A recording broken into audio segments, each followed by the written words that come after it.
वास्तु में होते हैं 5 तत्व, जिसे जानना है जरूरी।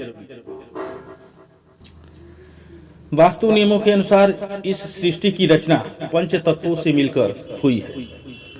आकाश, पृथ्वी, जल, वायु और अग्नि। हालांकि इन सब का स्वतंत्र अस्तित्व है, किंतु जब इन्हें एकत्रित किया जाता है तो इनकी सामूहिक ऊर्जा का प्रभाव लाभप्रद होता है।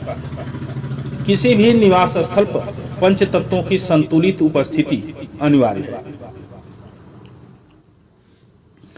इनसे घर प्रकंपित होता है और निरंतर सकारात्मक ऊर्जाओं का प्रवाह बना रहता है।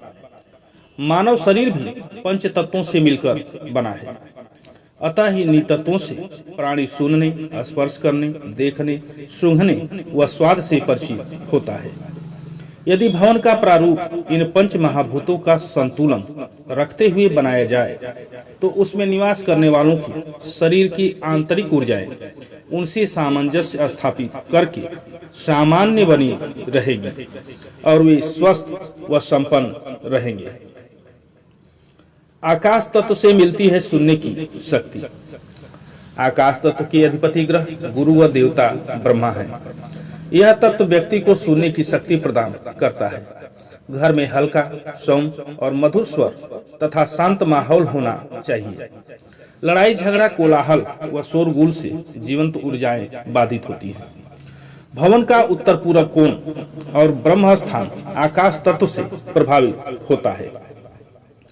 अतः इस क्षेत्र को स्वच्छ, खुला और हल्का रखें ताकि इस क्षेत्र से आने वाली लाभप्रद ऊर्जाएं भवन में अबोध रूप से प्रवेश कर सकें। यह क्षेत्र शांति पाठ, आत्मनिरीक्षण, पूजन व योग के लिए सर्वोत्तम होता है। बौद्धिक विकास, मानसिक शांति एवं आध्यात्मिक समृद्धि के लिए यह दिशा स्वस्थ रखनी चाहिए। खुले आकाश का भी महत्व है।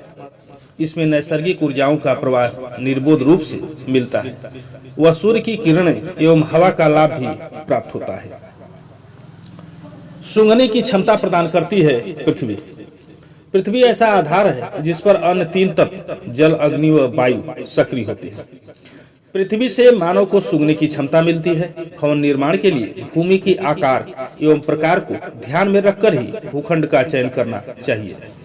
वास्तु नियमों के अनुसार यदि भवन वर्गाकार या आयताकार है तो अधिक लाभप्रद व शुभ होता है। असामान्य आकार के भूखंड व मकानों की अवहेलना करनी चाहिए। घर के दक्षिण पश्चिम यानी नैऋत्य क्षेत्र पर पृथ्वी तत्व का आधिपत्य होने से इस स्थान पर भारी भरकम निर्माण शुभ रहता है। वैसे भी पृथ्वी का चारित्रिक गुण सहनशीलता है। अतएव इस दिशा में दीवारें अपेक्षाकृत मोटी और भारी हो तो सुखद परिणाम देती है। भारी वस्तुएं भी इस दिशा में रखना लाभप्रद होता है। इस दिशा में पृथ्वी तत्व कमजोर होने से पारिवारिक रिश्तों में असुरक्षा की भावना आती है। स्वाद का प्रतिनिधित्व करता है जल। घर की उत्तर पूर्व दिशा जल तत्व से संबंध रखती है। जल तत्व के स्वामी चंद्रमा है एवं मानव शरीर में मौजूद जल का प्रतिनिधि स्वाद है।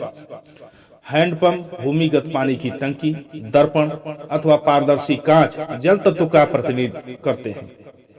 बरसाती पानी व अन्य साफ जल का प्रवाह उत्तर पूर्व में होना चाहिए। स्नान घर के लिए पूर्व दिशा अच्छी मानी गई है तथा सेप्टिक टैंक के लिए उत्तर पश्चिम दिशा का चुनाव लाभप्रद रहता है।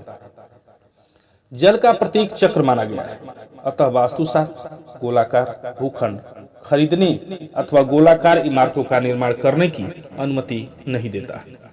ऐसे स्थानों पर रहने वालों को सदैव बेचैनी व अस्थिरता की अनुभूति होती है।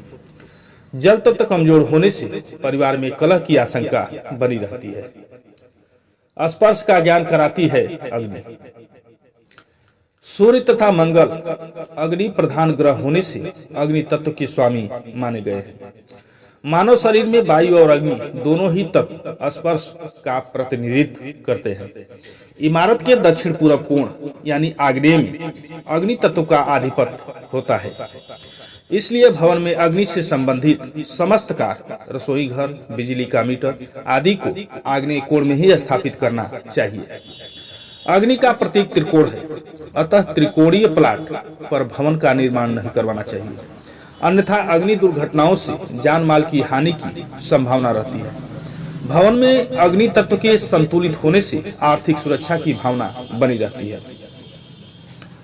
इस तत्व के स्वामी है वरुण देव। भवन की उत्तर पश्चिम यानी वायव्य दिशा में वायु तत्व की प्रधानता होती है। वायु तत्व वाली इस दिशा के स्वामी वरुण देव है। वायु तत्व को वास्तु पुरुष का स्वास्थ्य माना गया है। उत्तम स्वास्थ्य और दीर्घायु के लिए भवन के उत्तर और पश्चिम दिशाओं में वायु सेवन का स्थान रखना चाहिए। वास्तु में इस दिशा को संवाद की दिशा भी माना गया है। अतः भवन में इस तत्व के कमजोर होने से सामाजिक संबंध अच्छे नहीं रहते, वह मान सम्मान में भी कमी आती है। जय श्री राम दोस्तों।